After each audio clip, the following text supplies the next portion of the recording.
Disappointed, obviously disappointed that the finality of this now is upon us, and it appears that what the Supreme Court did here in Pennsylvania is going to be allowed.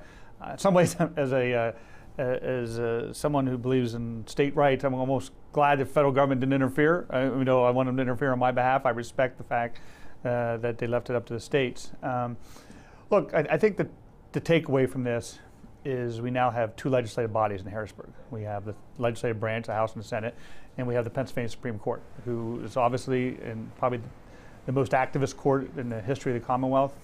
We have 4 justices that are going to be very active. This isn't the end. I think you're going to see these justices take on a lot of issues. They're already picking up a case on education funding, which no court in Pennsylvania history has ever taken up. They've decided to take it up. And so I think you're going to see this beginning, now that they got the stamp of approval, that what they say goes. I think you're going to see a lot more of this down the line. So that's just something that we here in Pennsylvania are going to have to get used to. They're going to be there for some time. And I suspect that they'll be legislating from the bench quite often.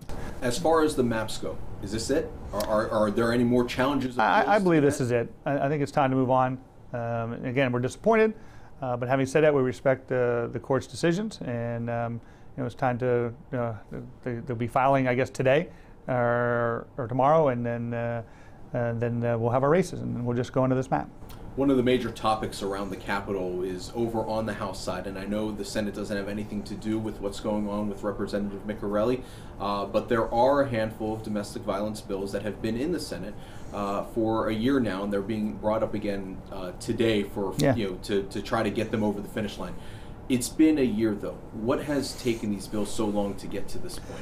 Well, a lot of the bills take a lot of negotiations. I mean, there's a lot of people on all sides of issues, and we want to get it to the point where everyone agrees. We spent a lot of time working through this legislation. We here in the Senate, particularly the Republican caucus, recognize, the passion and the energy that goes behind domestic issues. And when you're dealing with domestic issues, unfortunately, you don't always make rational decisions because you're so emotionally involved. And so therefore, we want to put things into place to help protect folks as they go through these domestic issues, that people can feel safe.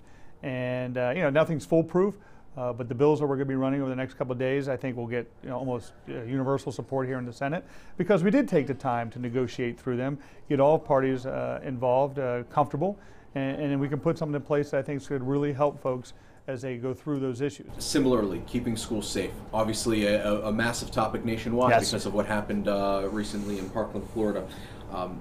Separate of what they can do federally, you saw the Florida legislature pass a bill which raised the minimum age of buying to 21, ban bump stocks, amongst other things. What can the Pennsylvania legislature do? What can the Senate do under your leadership in terms of school safety bills? Well, I think we can do something quickly, and we should.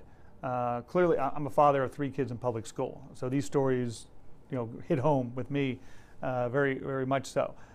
Things we can do right away is look at securing our schools. The gun issues are good issues to have discussions about, but if we banned all guns today, there's still going to be guns out there. So the first and most important thing to do is work with our local school districts to secure our schools. We can do that now.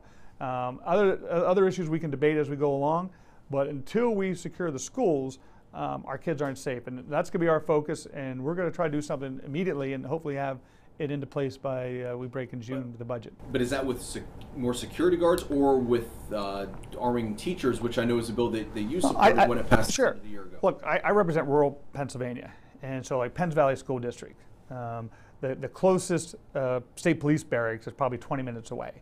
So what we're trying to do is work with our local schools to allow them choices and how they see best to secure their schools.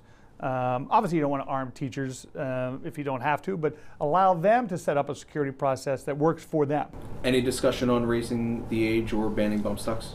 I think there'll be discussion on it without question, but those are more long-term answers. You pass that tomorrow, it doesn't make things safer. So I'm worried about today. I'm worried about every day waking up and what could happen in our schools. Schools are soft targets, and even though during the school day they're pretty secure, when schools are letting out, as was the case in Florida, that's sort of the easy time to get into a school. So these are the sort of things where getting experts in here to help us, to help our schools do an analysis so that we can secure our schools. That is the most important. We can do that quickly, and we should do that quickly, and that's going to be our focus over the next couple of months.